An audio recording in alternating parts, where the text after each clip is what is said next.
শিক্ষামন্ত্ৰীয়ে নে উৰা বাতৰিয়ে কোনে বিভ্ৰান্ত কৰিছে ছাত্ৰ ছাত্ৰী অভিভাৱকক শিক্ষামন্ত্ৰী ডাক্তৰ ৰনোজ পেগুৱেও নাজানে নেকি সেবাৰ সময়সূচী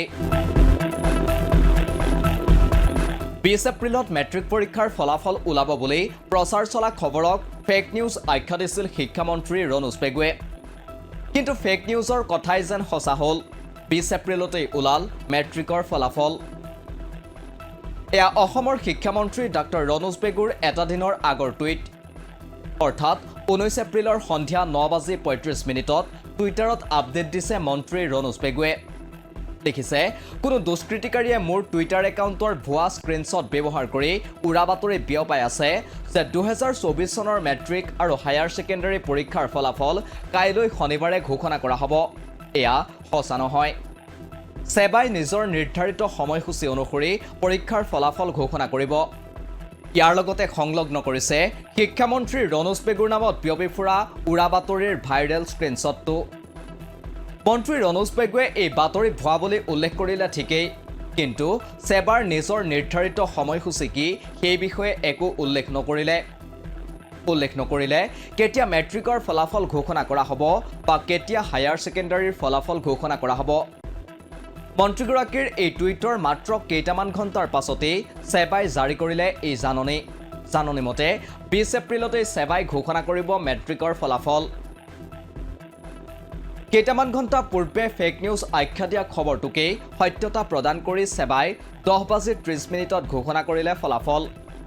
যাৰ বাবে সামাজিক মাধ্যমত চোকা সমালোচনাৰ সন্মুখীন হ'ল মন্ত্ৰী ৰনোজ পেগু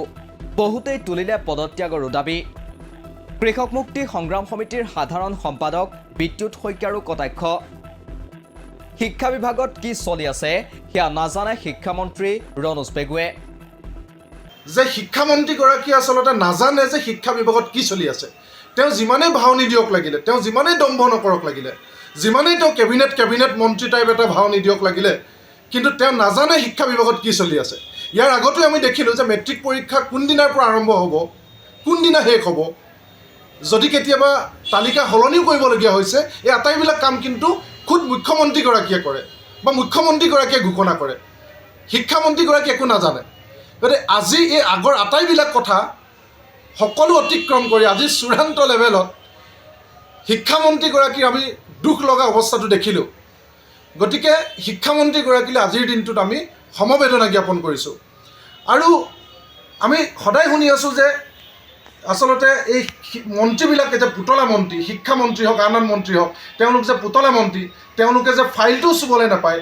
কমিশ্যনৰ পৰা ধৰি কাক কাম দিব কাক ঠিকা দিব কি কাম কেনেকৈ হ'ব কোন মন পচন্দৰ মানুহে কামবিলাক চাবলৈ পাব এই আটাইবিলাক যে খুদ মুখ্যমন্ত্ৰী আৰু তেওঁ এটা বাহিনীয়ে কৰে মন্ত্ৰীবিলাকে যে একো গমেই নাপায় এই কথাটো পুনৰ আজি প্ৰমাণ হ'ল অৱশ্যে শিক্ষামন্ত্ৰীৰ নামত ভাইৰেল হোৱা পোষ্টটোত দাবী কৰাৰ দৰে হায়াৰ ছেকেণ্ডাৰীৰ ফলাফল ঘোষণা কৰা নহ'ল শনিবাৰৰ দিনটোত 10 বজাৰ পৰিৱৰ্তে আধা ঘণ্টা দেৰিকৈ ফলাফল ঘোষণা কৰা হ'ল কিন্তু সেই ফেক নিউজৰ সত্যাপন কৰিবলৈ গৈও মন্ত্ৰীগৰাকীয়ে নিদিলে সঠিক খবৰ